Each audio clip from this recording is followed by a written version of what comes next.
Hello, it is Ryan, and we could all use an extra bright spot in our day, couldn't we? Just to make up for things like sitting in traffic, doing the dishes, counting your steps, all the mundane stuff. That is why I'm such a big fan of Chumba Casino. Chumba Casino has all your favorite social casino-style games that you can play for free anytime, anywhere with daily bonuses. That should brighten your day a little.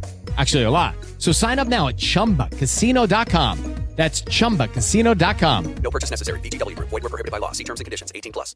It is Ryan here, and I have a question for you. What do you do when you win?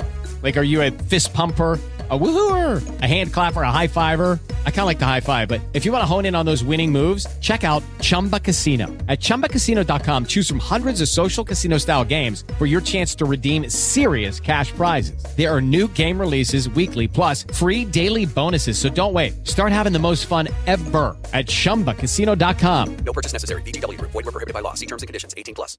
Hello, it is Ryan, and we could all use an extra bright spot in our day, couldn't we? Just to make up for things like sitting in traffic, doing the dishes, counting your steps, all the mundane stuff. That is why I'm such a big fan of Chumba Casino. Chumba Casino has all your favorite social casino-style games that you can play for free anytime, anywhere with daily bonuses. That should brighten your day a little. Actually, a lot. So sign up now at ChumbaCasino.com. That's ChumbaCasino.com. No purchase necessary. VGW Group. Void where prohibited by law. See terms and conditions. 18+. Look, I think strike rate's very, very overrated. Hello, everyone. Welcome to Strike Rate, the cricket analytics podcast with me, Jack Hope, and Dan Weston. Today, we're going to be talking about T20 cricket and batting once again. So it partners quite well with the last episode if you've not gone back to listen to that. I'm not saying that you have to, but if you like listening to things in order, it might be useful to listen to that one first. We're going to be talking about how different phases of a T20 cricket match affect things and what's important at different periods in a game from a batting point of view. And then we're going on to a load of questions. So we had, a good 15 questions, maybe 20 questions through after the last podcast. Glad people enjoyed it. Glad people have been engaging. Thanks to everyone who has. We'll be answering those in part 2 and 3. Dan, first things first, how are you doing? Like I can see you're in a new hotel room, living life. Yeah, living life to the full in some mediocre hotel actually, but yeah, no, life's good. Life's good. Getting better every day as well. So I'm pretty happy with feeling how I'm feeling right now. So yeah, looking forward to the county season. Looking forward to the 100 draft. It's all coming along pretty quickly. Yeah, awesome. Just a reminder before we get going that it really helps us if you can click like and subscribe or follow wherever you're currently listening or watching the podcast.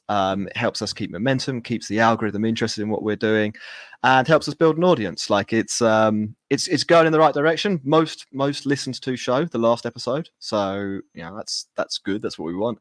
We want to break that record again this time. So please do make sure you're following along, and if possible, share the podcast with friends or put it on your Twitter timeline, whatever. Dan, we're going to go through some different phases, and we're going to broadly categorize here just so that people can follow along at home a T20 match into the 3 following phases. We've got the power play, which is overs 1 to 6. We've got the middle overs, which I've gone for overs 7 through to 15. And then we've got the death overs, which are the last 5. Now, if you wanted to go a bit deeper, you might split the middle overs into early middle and later middle. But for the interest of this podcast and to keep things running smoothly and on time, we're just going to lump that all in together. So let's start in order with the power play.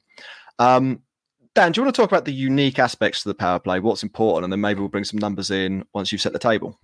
Yeah, sure. So you've got a few different factors at play in the power play.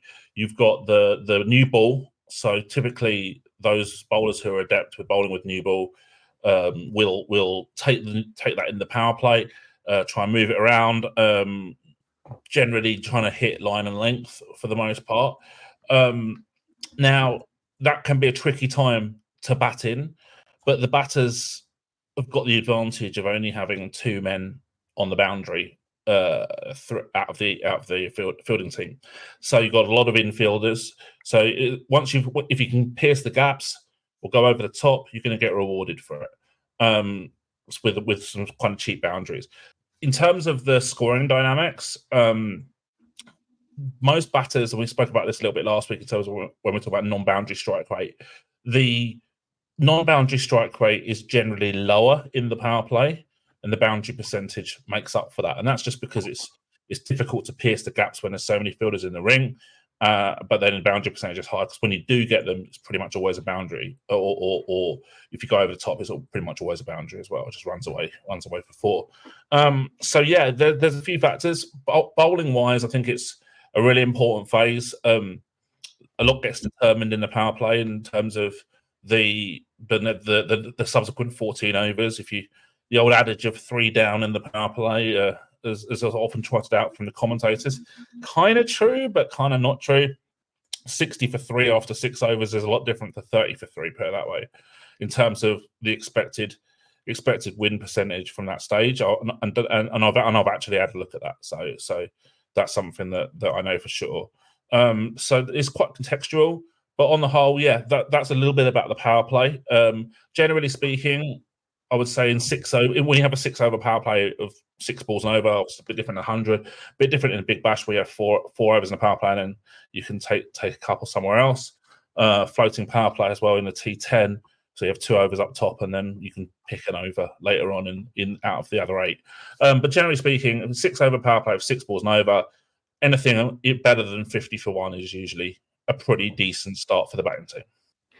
Yeah, and you see a lot of those dynamics play out when you look at the numbers. So we went through in quite a lot of detail the general metrics across an entire innings, and relative to them, you see that batters are obviously prioritizing not being out in the power play. So balls per dismissal is about 10% higher, up near about 24 balls per wicket. Strike rate comes down by about 8 runs in the power play overall, and that's probably largely explained, I think, Dan, by batters actually looking to hit fewer sixes. Like the number of 4s hit is decent, and you were sort of talking about that dynamic, how if you beat the infield, you'll pick up a 4. So that stays relatively similar, but it's batters, and it kind of makes sense, prioritizing not being out. It's an interesting one, that, because obviously runs are the currency of T20 cricket, and they're the way to win. To what extent is that sound strategy, really, really trying to prioritize wicket prevention, and costing yourself a little bit when it comes to runs scored, considering as well that there are fewer fielders to cut off those boundaries? Yeah, so I think that it's very difficult to give a coherent general answer, if that makes sense, because I think a lot of it depends on other factors, such as your batting depth as a group, as a team. If you bat all the way down to say 10, then it really is inexcusable to look to preserve wickets in the power play because you've got so much to come. As well, you've got several leagues now, IPL, ILT20, with impact subs. So generally speaking, if you're batting first, because you're allowed to pick a team after the toss, if you're batting first, you're going to pick the extra batter and then sub a batter off for a bowler at half time as the general kind of sort of, I don't know, like, the sort of template, I suppose. The template is the word I'm hoping for. Yeah. You've got more depth, and there's evidence already to show that that in the IPL in particular, the impact sub rule has dramatically increased scoring rates and sort of boundary percentages and stuff like that. So there are other factors. Certainly, you might be more minded to preserve wickets if you've got a 6+5 team, basically 6 batters and 5 bowlers. Then certainly you would, because you've got to be cognizant of those who are still to come. But so I think it really depends on a lot of stuff. The other consideration as well might be if the opposition bowling team has certain players who are really strong at certain things. So, for example, if you've got an opposition who are really good at power play bowling but terrible at death bowling, then actually wicket preservation in a power play is probably not a bad thing. Like, you get 40 for 0 off 6 overs, and you can cash in at the back end, and that's absolutely fine. And obviously, I'm about batting first here rather than chasing when you've got a target. on the flip side, if you've got a really bad power play, but you've got some gun death bowlers or gun spinners to come on in the middle overs, then you might want to cash in the power play. So there's a few factors. So it's really difficult to give a one size fits all answer, really. And again, this is probably where the analysts and the strategists earn their money a little bit, if they're allowed to have that impact in terms of providing that insight into the management group. If you wanted to put people into broad categories, and I think just looking at the numbers here, this is kind of an interesting way to do this. If you're sort of watching the game, I think you can kind of group batters into two camps, and they're quite broad buckets. I will say this: you've got your power play exploiters who are kind of foregoing the wicket preservation part almost entirely to exploit the boundaries, and then you've got the guys who are really making sure they're not out. So on the exploiters side, someone like Will Jacks is a great example of this. He's out every 16.2 balls in the power play, so he's out.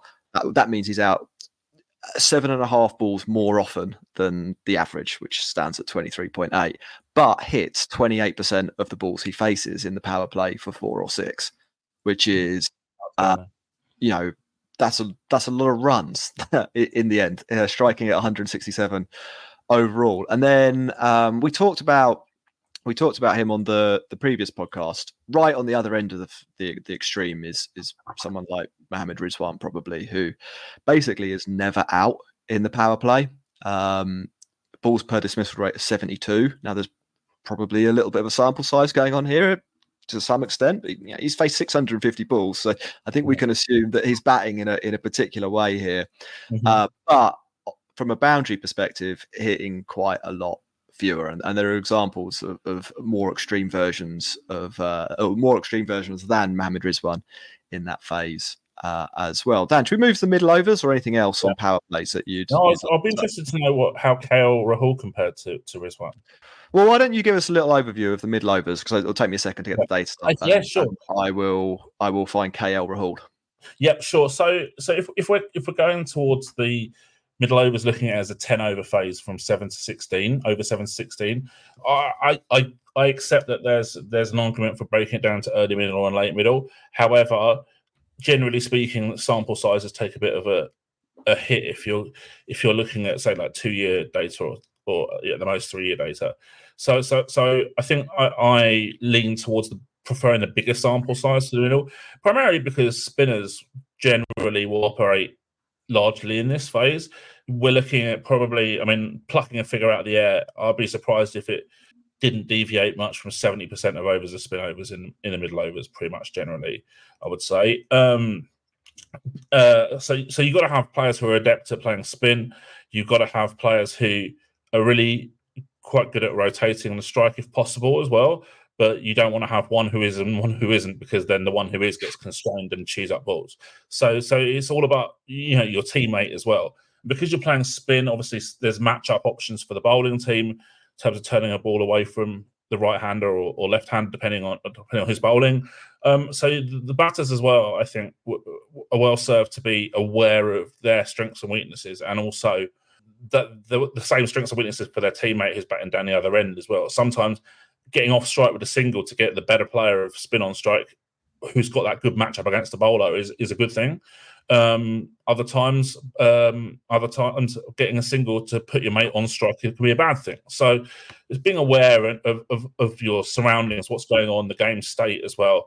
A lot of factors that are in the middle overs. And again, you might, depending on the structure of your squad, you might have a look at wicket preservation, or you might say, okay, well, from 12 overs onwards, we're going to go because we've got lost only 1 wicket and we bat all the way down. So let's just tee off and see what happens. There's a few factors at play there. Yeah, so just go back to KL Rahul, because he's actually quite a nice one to follow through an innings in the power play, massively prioritising wicket preservation. So balls per dismissal rate of 44.7. So you kind of work that out. He's only being dismissed sort of every 2.5 power plays that he bats in, which is really good. But then he's not doing that much. Boundary percentage of 15.3 in that period, which means that his strike rate gets dragged down as well to just 111. He's the opposite of Will Jacks effectively in that phase. However, if we go through to the middle overs, Why is he doing that? It's because he's actually really, really good in this phase of the game. So he keeps his balls per dismissal rate really high in the mid 40s, but manages to get his strike rate up quite a way above average. So the average strike rate in the middle overs is 130. KL Rahul has a strike rate of 143, and he's doing that by hitting a lot of sixes. And I think that's quite an interesting dynamic, because if you look at the boundary, like if you break the two boundary percentage figures down into fours and sixes, kind of predictably, you see a huge drop off in the middle overs in terms of fours hit, but batters start to really ramp up the number of sixes they're hitting, and that jumps up to kind of about baseline for the whole of T20 as a whole, with nearly 5.5% of the balls being hit for sixes. KL Rahul, 7.2% of the balls he faces in the middle overs go for six. So that's that, along with a decent non-boundary strike rate in the 80s, is why KL Rahul's a relatively effective operator there. I don't know if is there any other nuance you'd like to pick up on for the middle over period. Talking about KL Rahul there. To be honest with you, I mean, even though it's the longest phase out of the three phases, Mm-hmm. The research that I've done suggests that actually performance in that phase is the least important out of the three phases. So yeah, let's get on to the death, because that's important as well. Sure, and this is where things, but most people could probably predict, really do start to kind of, so things really start to happen here. The strike rate shoots up over the last 5 overs of the game, and this will increase the closer to the actual death of the innings you get to as well. So remember, this is 5 overs. Right at the beginning of this 5 over period, things are probably a little bit slower. Over the period as a whole, the strike rate goes to 170. I'm going to ask you a really obvious question here. Why is this, Dan? And what are you looking for in a good player during this phase of the game? Well, generally speaking, there's a few factors. First of all, if you're chasing, then you know how much you need to score. And let's say you need 65 or 5 overs, then going more attacking is a non-negotiable, basically, because you're acquiring just over 2 runs a ball. So that there's a clear, obvious demand for it. The second thing is that generally you might get to this phase and have wickets in hand. So there's the resources for the batting team are overstacked a lot of the time in this phase. And so you might be 3 or 4 down coming into over 16. And you know that I don't know exactly the balls per dismissal at the death, but I guess it's about 10 to 12 roughly, ballpark. So you know that, like, on average, you're not going to get bowled out in the last 5 overs when you're 3 or 4 down, basically. So you've got an over large amount of resources as a batting team at the death compared to the amount of time left in your team's innings. So playing an aggressive style is the right style. Yeah, so the balls per dismissal number I've got here is 12.8, which is a little bit higher than that, but there is a reason, and that's because this is only looking at players to have faced more than 150 balls at the death. So so it's slightly skewed, and as a result, so will that strike rate figure that I threw out there earlier. But if you are looking at what is good, I think this is relevant, and this is well over 100 players that we're looking at in the sample I've got here. Boundaries being the kind of main currency. It's interesting here as well, because there are sort of 2 types of player again that you see near the top of this ranking, and I'd say you could broadly categorize these as players that sort of end up there because they're good.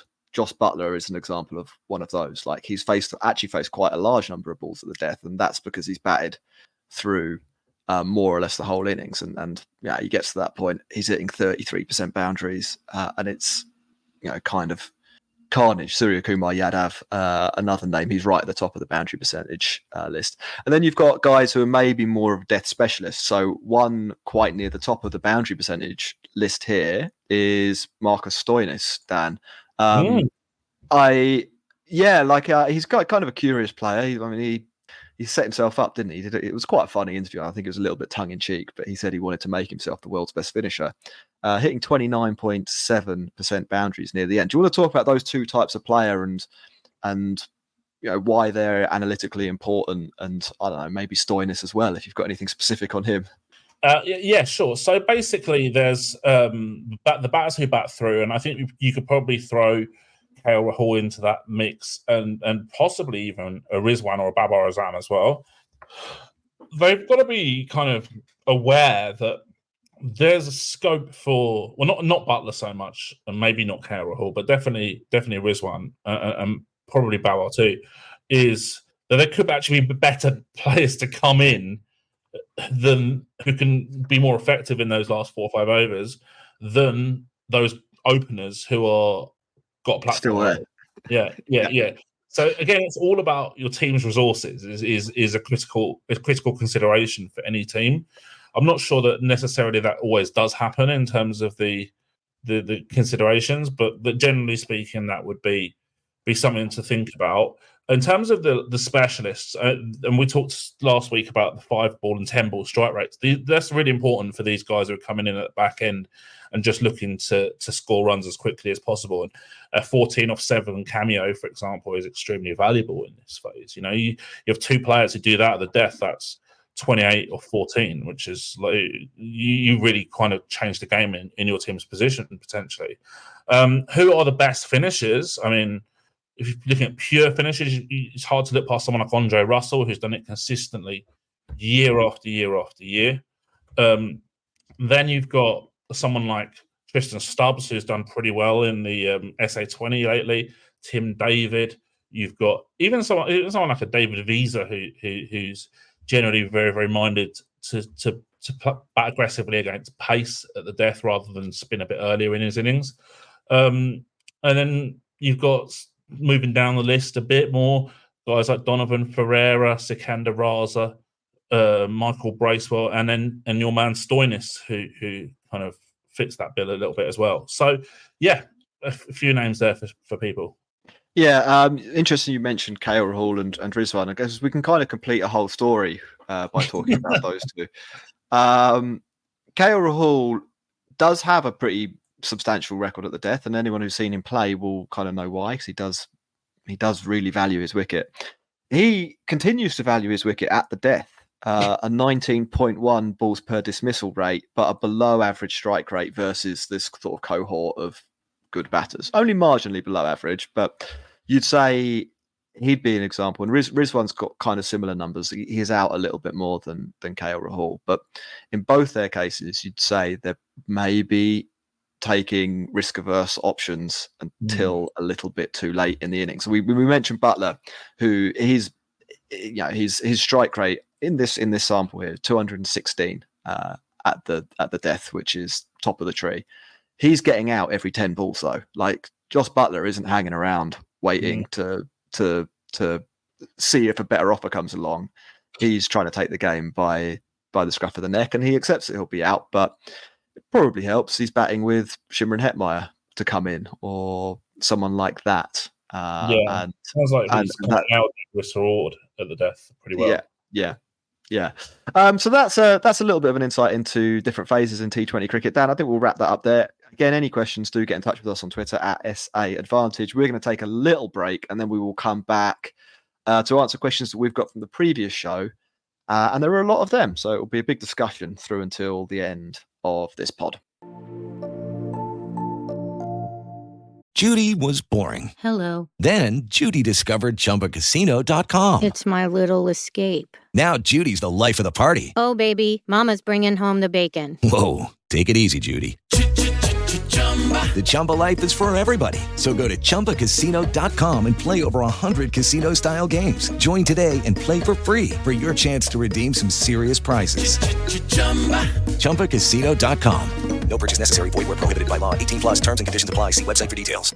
Hello, it is Ryan, and we could all use an extra bright spot in our day, couldn't we? Just to make up for things like sitting in traffic, doing the dishes, counting your steps, all the mundane stuff. That is why I'm such a big fan of Chumba Casino. Chumba Casino has all your favorite social casino-style games that you can play for free anytime, anywhere with daily bonuses. That should brighten your day a little. Actually, a lot. So sign up now at ChumbaCasino.com. That's ChumbaCasino.com. No purchase necessary. VGW Group. Void where prohibited by law. See terms and conditions. 18 plus. Hello, this is Ohavia Phillips. And I'm Dennis Reed. And as members of Charlotte's Black community, we're proud to call the Queen City home.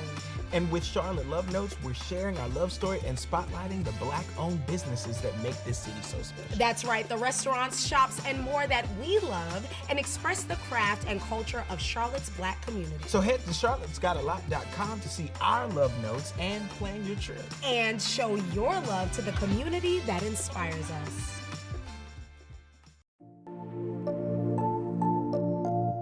Hello, everyone, and welcome back to Strike Rate, the Cricket Analytics podcast with me, Jack Hope, and Dan Western. It's time for us to get to the questions from the audience. A big thanks again to everyone who has been in touch, and a big thanks to everyone who has been listening. As I said at the top of the show, though, we need you to help spread the word. So please do that. Maybe if we answer your question, tweet about us answering your question. A lot of these did come through from Twitter, so it's be a nice way to get the word out organically. We'll start with Tim, and most of these questions are related to our discussion about benchmarks and various different stats from in T20 cricket. In T20 cricket from our discussion on last week's episode. So bear that in mind. Tim says, wanted to ask something similar, RE contextualizing the game state. How utilised are expected runs models behind the scenes? So, Dan, firstly, I think you might need to explain what an expected runs model is, and then in a bit more detail, the teams use them when they're modelling the game.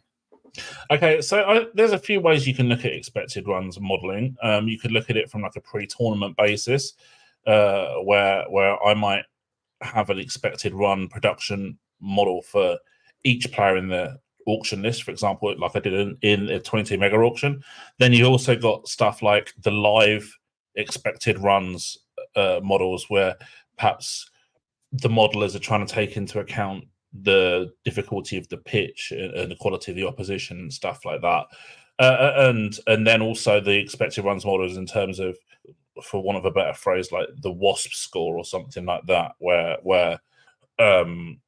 the media on TV are trying to illustrate like what a good score might be, or what the expected score might be at that particular point in time for the team in their 20 overs if they're batting first. So a few different ways of doing it. However, we quite conveniently can answer the utilisation question with one word, and that is no. They're not really used at all, from my experience. Certainly, when I've done it, it's been something that people have said that they've never really seen anything like that before. Of course, it's really useful, but bearing in mind that like it's really hard to get the data that I want to get through to certain people in cricket. Looking at expected runs and modelling and stuff, especially like during a game, well, I think we're going to be waiting a long time before that's prevalent. There's also an element to this, I think. So if we compare, and I like making a comparison to baseball, but if we make a comparison to baseball here, and we try and use context as the thing that we're talking about here, in baseball, when you hit, you're virtually always trying to achieve the same thing. That is to in sort of in order, hit a home run, not be out, do something else productive. They're the three things you're always trying to do, and it's quite easy to add. It is comparatively easy. I wouldn't say quite easy. It is comparatively easy to add a value to the outcomes that you achieve, bearing in mind that's what the batter is always trying to do.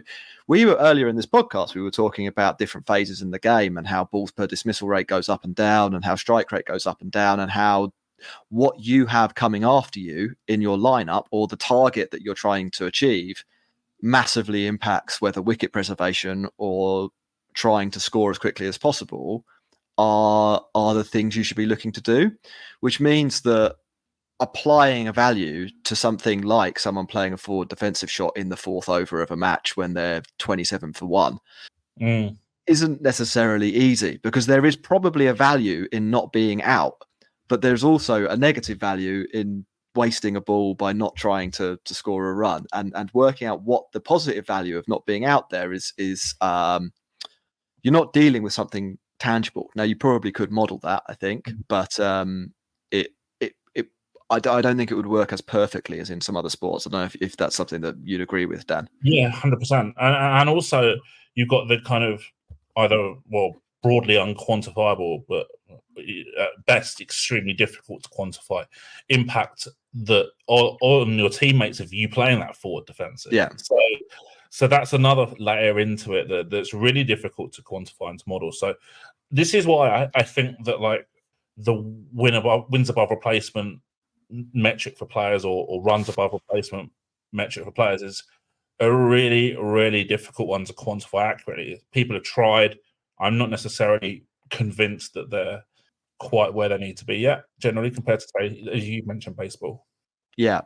I mean, the other factor in that as well is that a lot of those models use the batter's own performance as part of the modeling. So, as an example, if you wanted to do a really basic runs above average and you looked at the run rate for the innings and you looked at what a batter did in every ball in his innings, and if they hit a 4, then they're X number of runs above whatever the run rate for the innings would be, and if it was a dot, they're X number of runs below. The fact that the batter is sort of participating in that innings and setting the pace to some extent, it creates a lot of noise in that data. And if you do this, and you can do that fairly easily with ball by ball data. You'll find all sorts of weird things that show like Josh Butler's a net neutral batter when like that almost certainly is not actually the case. It's just that when he plays a long innings, it has an outsized impact on the strike rate of the team overall. So a few things to think about there. It's a really interesting question. I'm sure somebody will eventually develop a model that does start to quantify these things slightly better than we do at the moment. But that's where we are. Callan says, is balls per boundary the single key metric in identifying a top death over batter, or are other metrics taken into account? So you can pick that one up, Dan. Yeah, I think that kind of way of looking at it is generally speaking the best way of looking at it. I prefer boundary percentage, but it's basically the same thing in terms of balls per boundary percentage. Yeah, the players who hit boundaries the most frequently is the single key metric in identifying a top death overs batter. No doubt about that, because that boundary hitting correlates with strike rate. Jack, we've already spoken about earlier in this episode about the demands of hitting a high strike rate at the death and why that needs to be the case. So, of course, the best way of hitting the strike rate at a high level is boundaries. And so, it is the most important metric for sure. And obviously, boundary prevention if you're a bowler as well. Cool. That's a nice quick one. So we'll move on to the next one, which is CFC FTW. You've put in brackets here on our notes, paraphrasing. Is that a full name or is it Chelsea Football Club for the win? Oh, no. It's a bit too long for his Twitter handle, I think. I'm paraphrasing his question, basically. Okay, cool. What do you think about batters who are top of the charts against certain types of bowlers, but below average against certain types of or other bowlers? What happens to the valuation of such a player?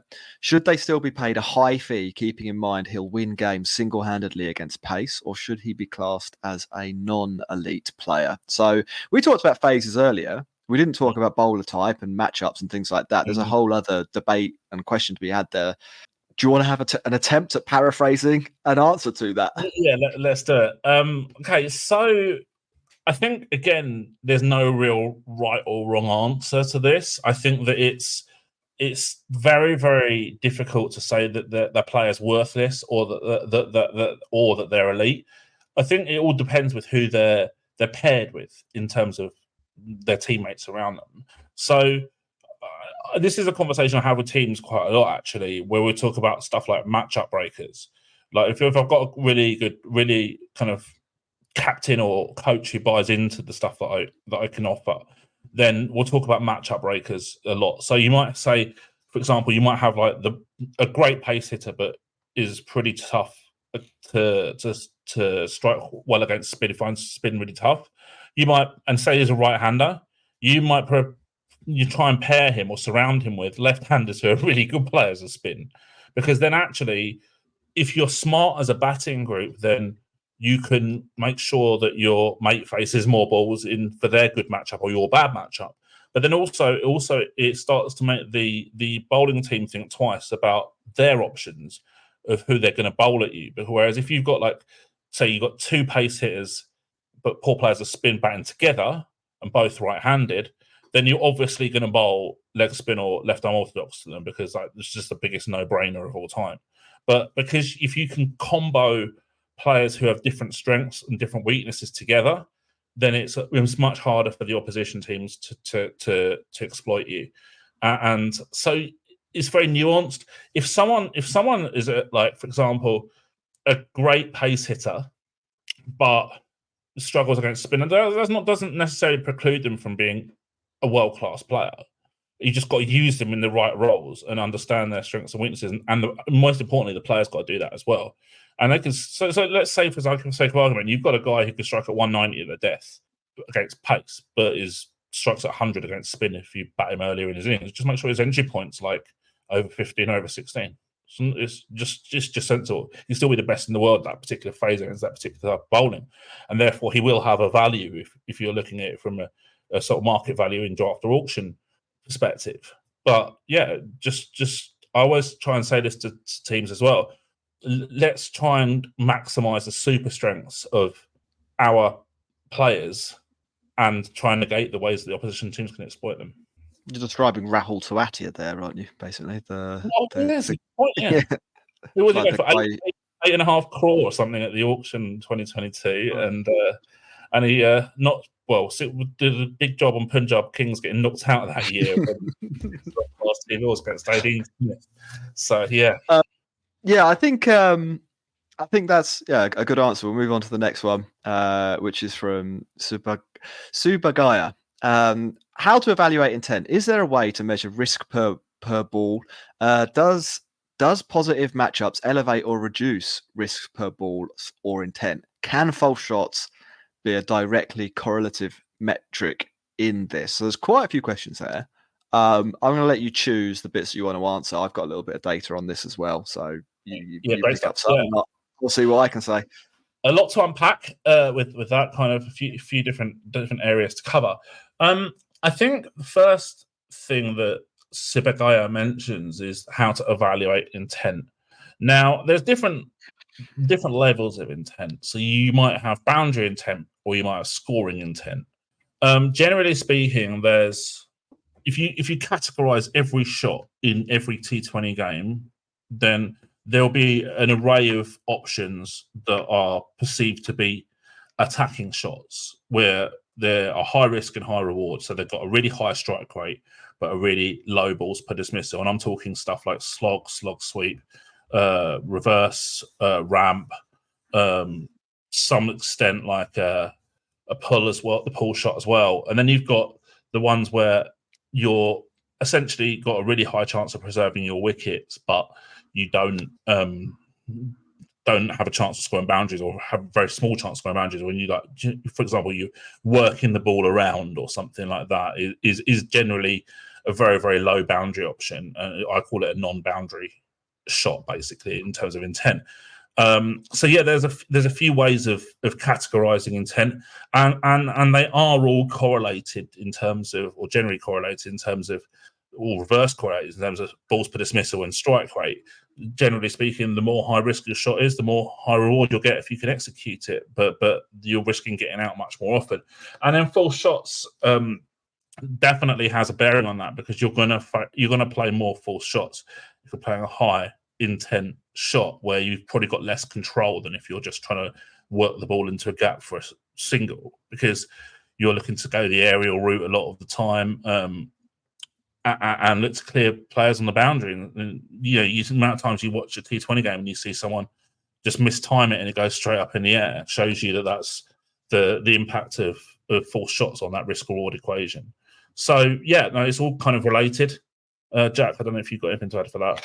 Yeah, you actually touched upon a lot of what I was about to say, and I earlier on today was looking at shot data and runs per ball and dismissal rate for them, and you can map balls per dismissal against the run rate for that type of shot. Yeah. And as you said, it is reverse correlated. And if you wanted the R2 for that, so what percentage of runs per ball is related to, I guess, the dismissal rate, is 51%. So in other words, 51% of the likelihood of you scoring runs is caused by the shot choice you're making and the risk associated with that shot choice. As you were saying, right on the sort of high end of runs scored. So 2 or more than 2 runs per ball, slog sweep and the slog shot. But the dismissal rate for those is under 6. So if you were to play at every ball, and it doesn't work like this. You don't just play the slog sweep, or you might premeditate it to some extent. You are probably planning a slog shot, but you do need the right ball and stuff like that. But let's say you had an over where you could play it 6 times, you'd probably be out, but you'd probably get about 12 runs. So yeah, there's that's the exchange. Then right on the other end, you've got the obviously defending the ball, dabbing the ball, steering the ball, the push shot, which are all like really not scoring shots at all, but the ball per dismissal rate there would be over 40 in some cases. So like you're really, really unlikely to get out, but you basically got no chance of scoring more than a run off those balls, and in some cases way less. And if you want to like, sort of have a look at the frequency of these as well, and this is where a sort of efficiency might come into things a little bit. Something like 25% of the shots played in a T20 are shots where I would argue they're not even really about maneuvering the field. They're the push shot, which is basically a defensive shot you might score a run off. I think they are the outright defensive shot. They're leaving the ball alone, or they're like dab and run. These are all shots with which we have thousands of balls of data on. Playing that shot is likely to mean that you score less than 1 run. Sometimes as little as sort of 0.08 runs if you just outright defend something dead batted. Yeah. But 24%, or what's 25% of 120? 30 balls. Yeah, 30 balls in a T20 match.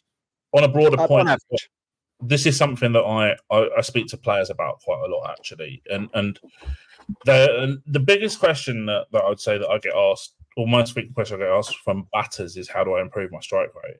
And the most common answer will be reduce the amount of that 25, the shots that comprise what you say on average is 25%. Because if you hit over 25% of those shots, then good luck with striking it over like 135, 140, because it's not going to happen. Yeah. And then like you said as well, there's like a bunch of shots in the middle. The cut shot's like probably the most obvious example. How often do you see a spinner cut for a single, cut for 2, cut for a single? And you'll regularly score, but there's always a sweeper. So you'll regularly score 1.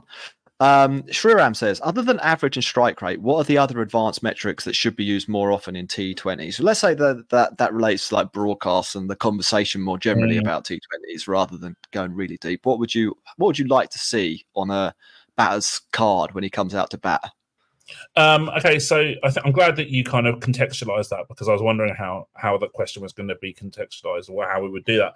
So if we're looking at it from a broadcast perspective, I want to see an accurate boundary percentage of for each player when they come out to bat, or on a scorecard at the end of the innings. And obviously, as I said last week, it's my boundary percentage that we're talking about in terms of percentage of balls scored for boundaries, rather than the boundary percentage which is somehow used on TV of the amount of the percentage of your runs that you scored via boundaries, which is a completely different thing, not boundary percentage at all.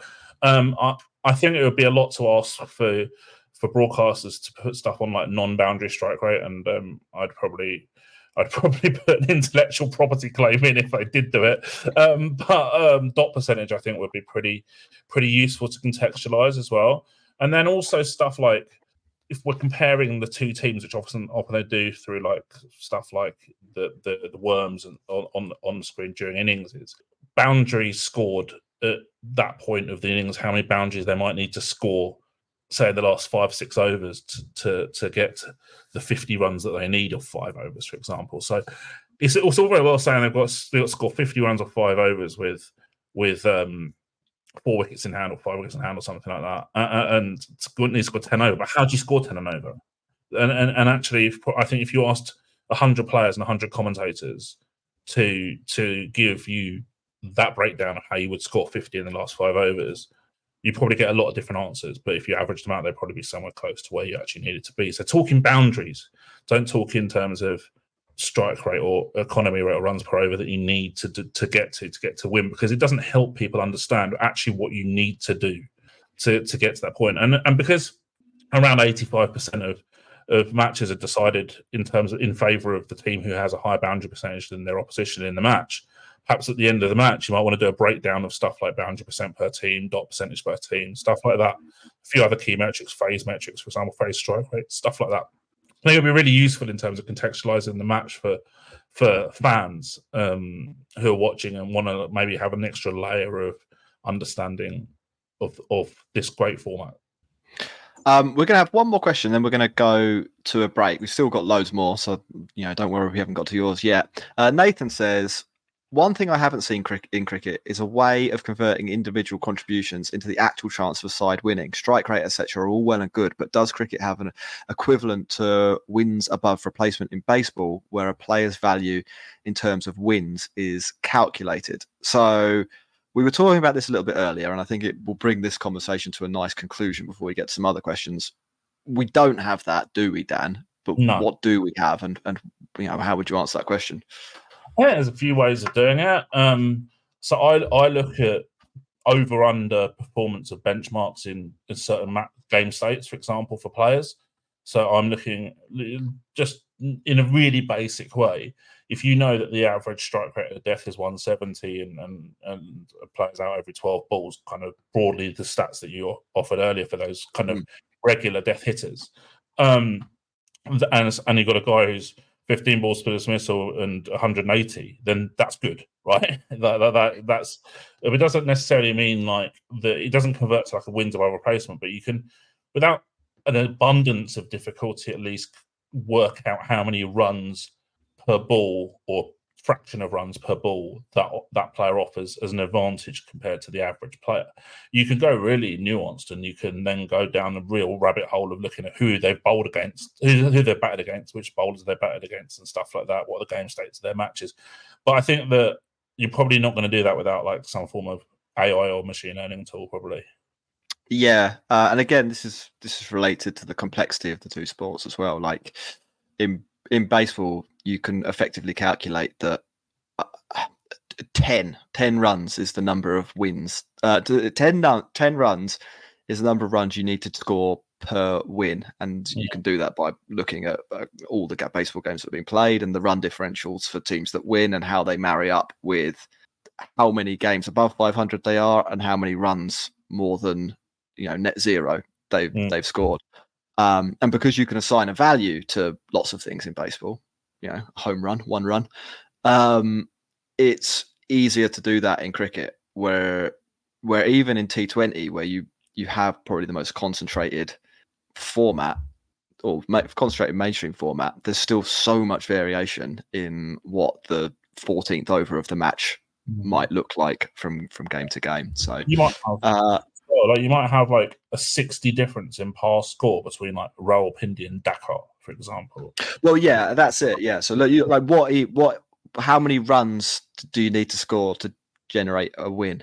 That's a question that you can't even really answer on a league by league basis because of the variety of venues that you're playing at. And do you remember at Sharjah, just to round off this, a little bit of a tangent.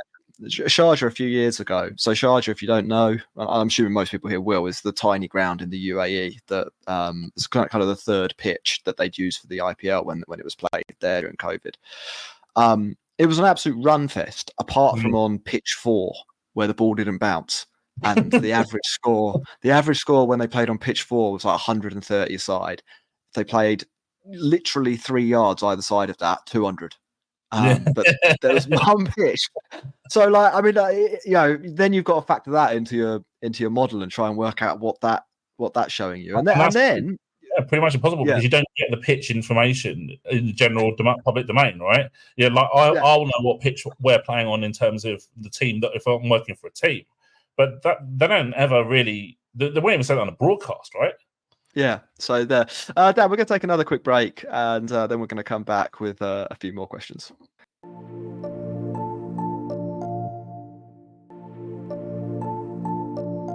Hello, everyone, and welcome back to Strike Rate, the Cricket Analytics podcast, where we're going through loads of questions and answers. We're really enjoying it. We're really enjoying all the interaction that we've received doing the show so far. I particularly like, I think we're about to get to his questions. Random Cricket Stats reaching out to me to wish me a happy birthday yesterday. So, I didn't know. Yeah. 32 years old then. Past my peak, peak years probably in cricketing terms. Late peak.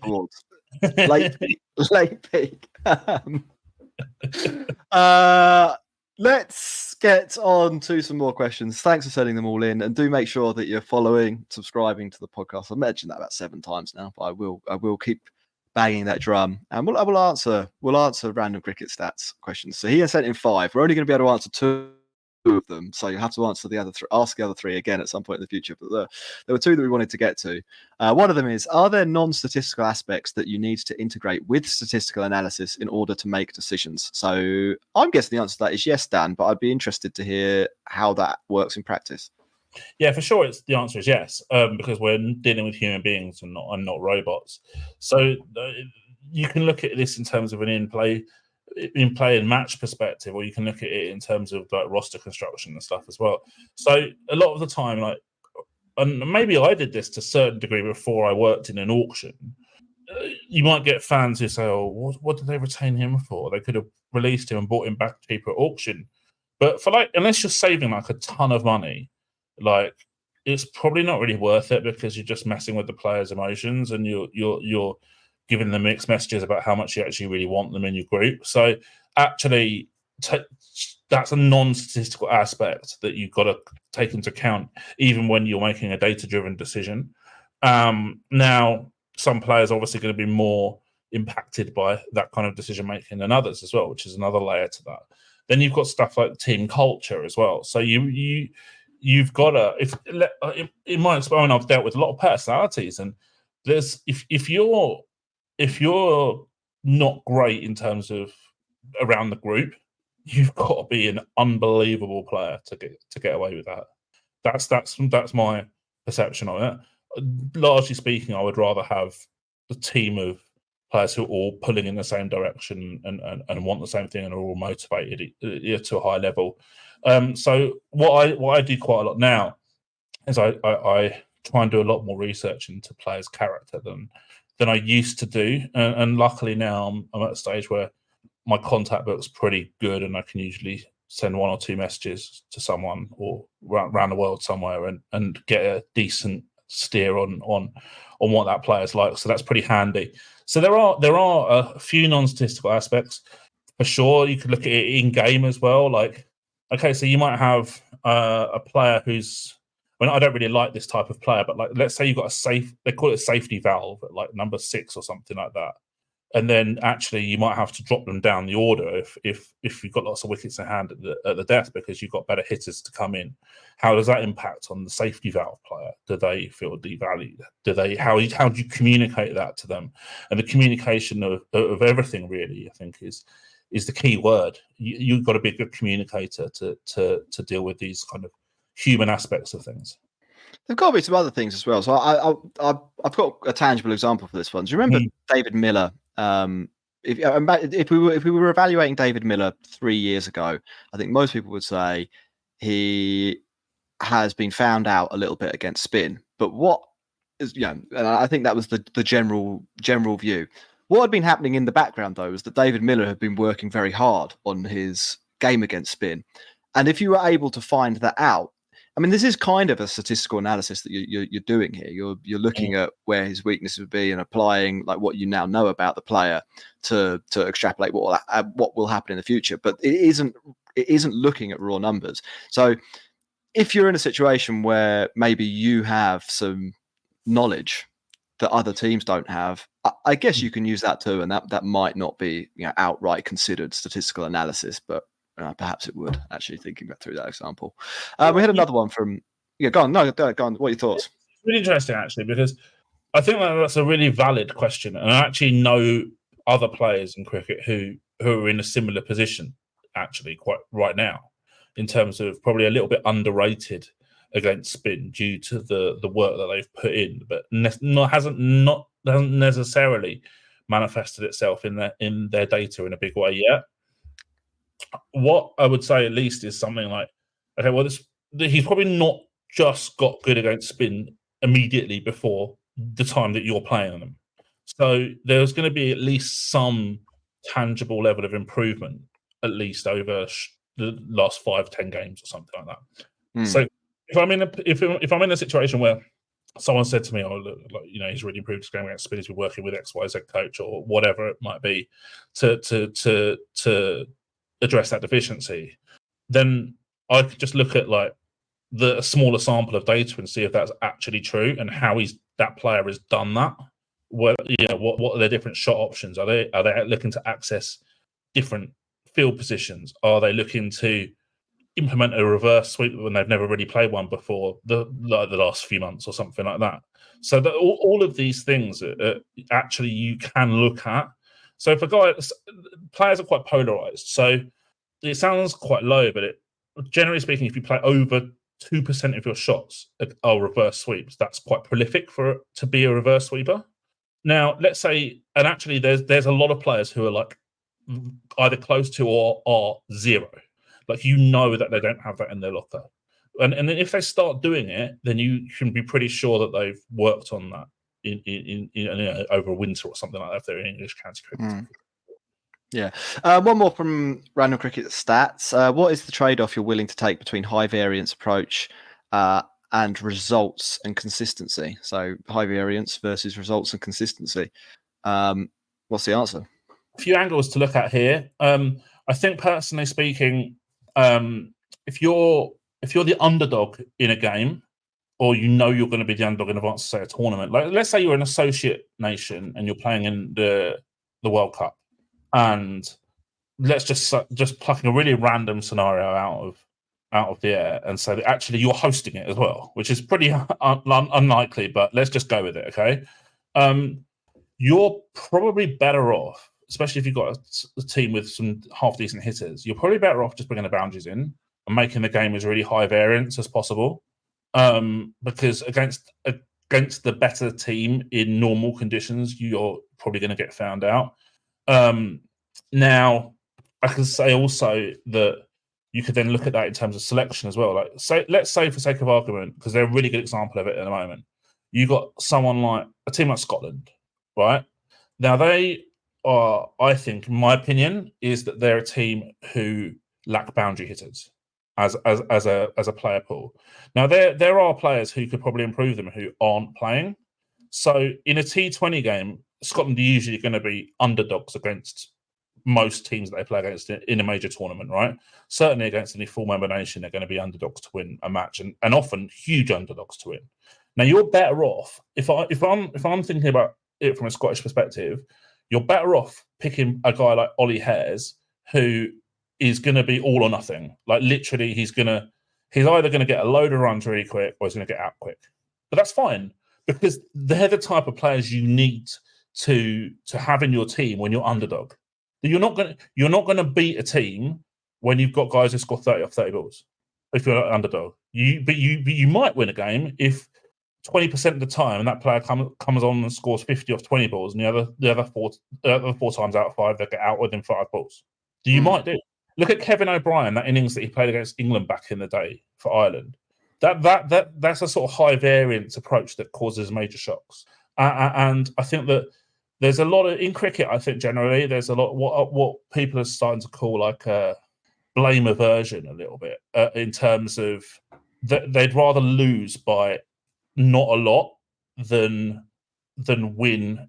We'll have a chance of winning, but if you don't win, you get smashed. Because it's easy to keep a job if you're losing a T20 by 20 runs if you're an underdog than if you lose by 100 runs 90% of the time, but you win 10% of the time. Does that make sense?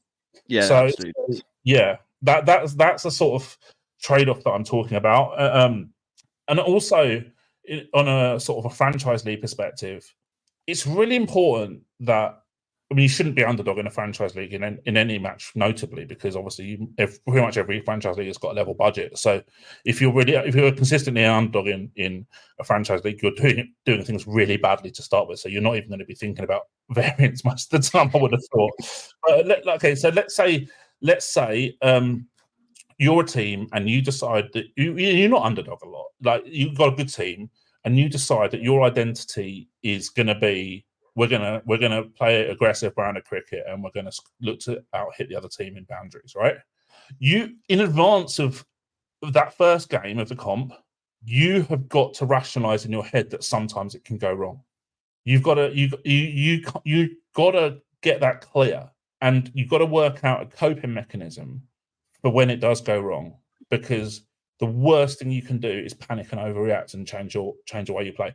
I remember there was I think the T20 World Cup that wasn't the last one, but it was the one before, and West Indies started a tournament and they started batting really aggressively and they got beat. And then I think after a couple of games, they all went into their shell and tried to everyone played like an anchor. I think it was a year that Lendl Simmons played like some ridiculous knock. I can't remember what it was, but it was like 50 strike rate or something like that. I can't remember what it was, but it wasn't a short innings either. It was like disastrous in terms of strike knock. I remember. And that's, I think, because they panicked. And actually, if you're the West Indies, you've got a team who are generally a player pool, I should say, who are generally really boundary oriented. They're very talented at scoring boundaries. They're very powerful, but they're not great on the whole in terms of strike rotation and running between the wickets and turning ones into twos and stuff like that. So stick to your strengths. If you've picked a team of boundary hitters and it goes wrong in the first game of the comp, don't then switch it to try and tell them all to nerdle, because that's not what you've picked them for. You can't do it. So you've got to, if you're going to pick the team of boundary hitters, you've got to rationalize everything in advance and say, that's what we believe in. That's our identity. Yes, it didn't go well in this particular game. We put that in a box and we move on.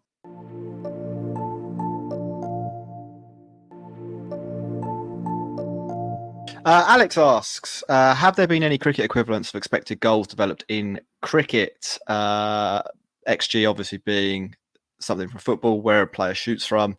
You can work out roughly what the chances of a goal were likely to be. Based on the scenario of the match, could we find out whether the batter increases the likelihood of a team winning or not? Finishes Alex. So I'm aware of expected wickets, but I think it's probably somewhat flawed, and I can explain that. I don't know if there's anything that you know of that you'd want to throw into the mix.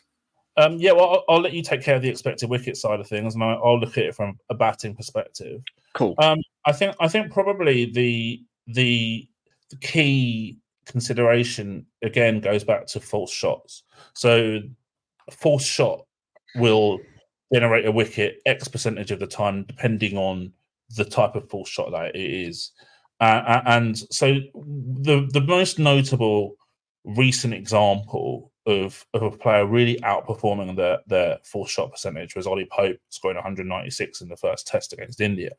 And I can't remember the exact numbers, but I think from memory, someone said that he played 75 false shots in the innings. And in Test cricket, there's nuances, but broadly speaking, that equates to 7.5 dismissals to score 196. And if you divide that into 196, you get probably pretty close to what he actually expected to get, or broadly what his average was for the rest of the series.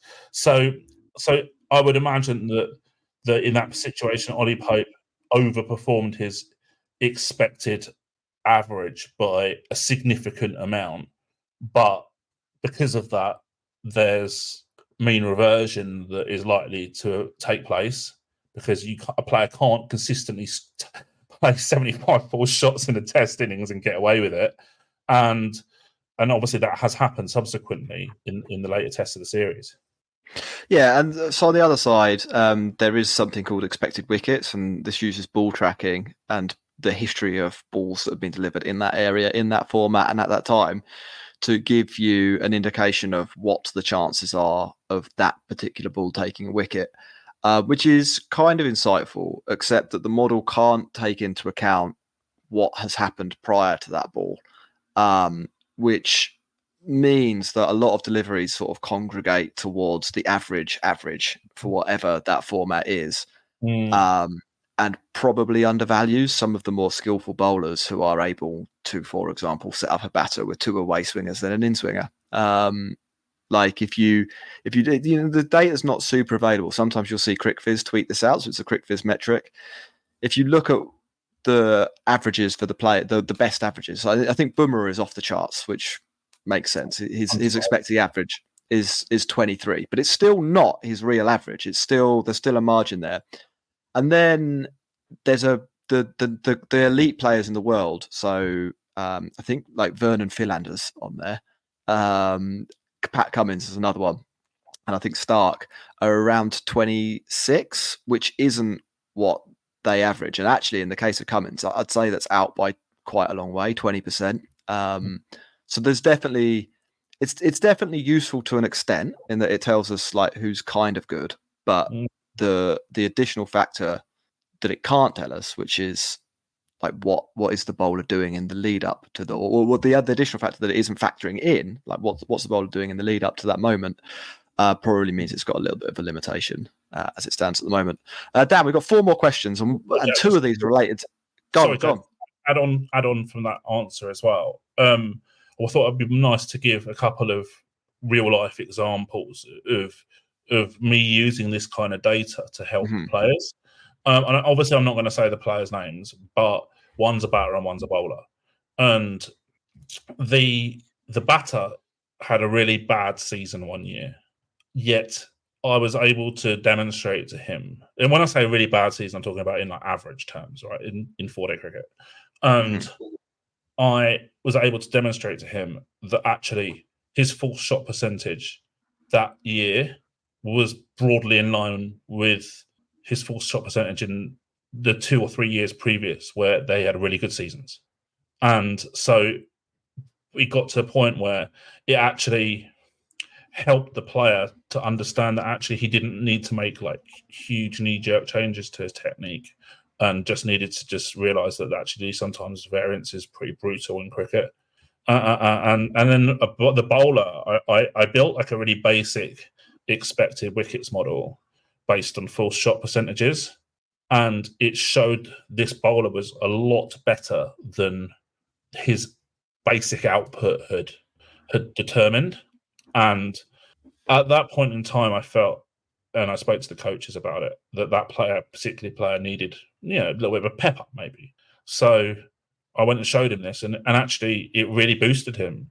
And so like you can use this stuff in real life examples to actually help a player to understand that actually their processes are good, and short-term results can be a pretty brutal sometimes, even if you're following really good processes and you're not doing a lot wrong. Cool. Dan, we've got 4 more questions. We're going to get through them quite quickly. 2 of them are about Rajasthan Royals. So we had one through from YouTube. I didn't write the name down, which was silly of me. And we had one through from Twitter from Alan. The one from YouTube says, I want to ask Dan about Rajasthan Royals pre-2015 auction strategy of going out for youth and undervalued players around the general core with the restricted budget overall. Is it an approach which any team in today's age might apply, even partially? And then Alan asks about Ashwin being promoted up the order. So maybe we'll do the YouTube one first, and we'll ask Alan ones more specifically. So the Rajasthan Royals corner begins now. Okay, so look, I genuinely think, I think I actually replied to this question on YouTube in the end to some degree. Maybe this is a better platform to give some more sort of detailed thoughts. I'm pretty sure that if you gave me 75% of the budget of any other team in an auction, I would be able to assemble a team that would be competitive. It wouldn't come close to the bottom. Maybe it may or may not qualify, may or may not reach the later stage of the knockouts. Bit of variance will be involved, but it will be competitive. I'm pretty sure of that, because I would back myself to find that young and undervalued talent that perhaps other teams don't go the extra mile to look for. But from an IPL perspective, that situation doesn't really exist, though, because 90% plus of the time, probably more, the team is willing to pay their entire budget to recruit players at an auction. So it's not like I can't think for 1 minute that there's been an auction recently and the owners have said to the coach or whoever's making the decisions about recruitment, right, okay, well, you've got 100 crore and you're only allowed to spend 80 of it. And it's a hard limit. You can't do it. I don't think I'd be surprised that that's ever happened. So I think it's something that the RR are going to have a legacy with, in terms of they'll probably be the only team that's ever going to do it. Yeah, I mean, like the reality is that the auction pool is such a small amount of the money that the owners are making that there's not really any point in scrimping to save like $1 million on your $1 billion enterprise. It's like, so yeah, or $500 million enterprise, whatever it is. Alan says, do you think Rajasthan Royals' strategy to promote Ashwin to bat up the order when the team is in trouble has an overall negative impact on final team score? Would the balls faced by him be better utilised by a player whose primary role is batting? Wow, that's a question that I think is really difficult to answer. Again, it goes back to the complications that are involved in terms of like the performance compared to replacement player or average player in that scenario, because it's super nuanced. So from memory, when RR have done that with Ashwin, they haven't had a very long batting order. They've had quite a big tail, and so I think the term that people use, I've never really used it, but people seem to use it, is like a pinch blocker, and whereby he's almost taking the sting out of the opposition bowlers in order to then set up a finish from, say, a Hetmeyer or whoever else was at the franchise at the time, in terms of finishing Jason Holder maybe, or someone like that was there. So actually, while if you look at his innings in isolation and compared to, let's say, like the average number 4 or the average number 5 when he's been promoted up the order, it probably looks really bad. But what you don't see is perhaps the impact that he could have positively on his teammates, who are then allowed not to have to bat responsibly later on in innings. So it's tough. Yeah. Yeah, you also, you talked much earlier in this episode, you talked about how some players are fit the death because you're going to bat from a batting perspective. You're going to see lots of pace and not much spin.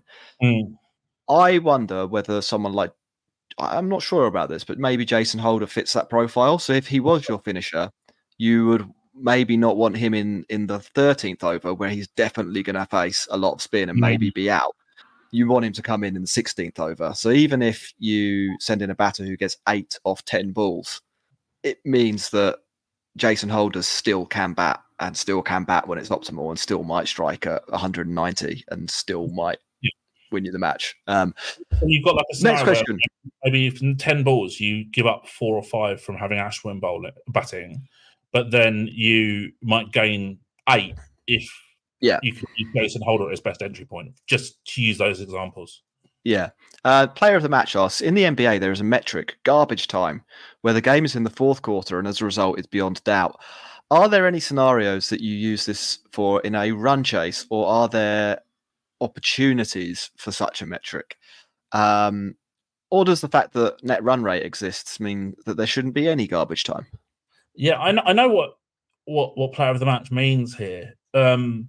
Look, there are games where you know what the result is going to be, because the demands on the chasing team are now far too big for them to actually have a realistic chance of winning the game, and any kind of prediction model will have them at like 0% or something. Let's just say that, I don't know, they need like 80. No, so let's say they need 100 or 5 overs with 3 or 4 wickets in hand.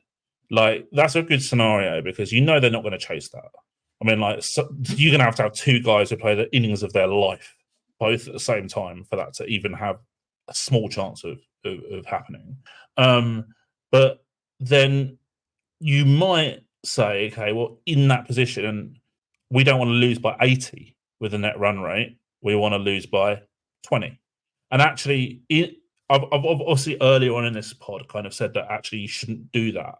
But that's from an outset perspective, like as in a preordained objective in a match, to basically just make sure you don't lose by a lot.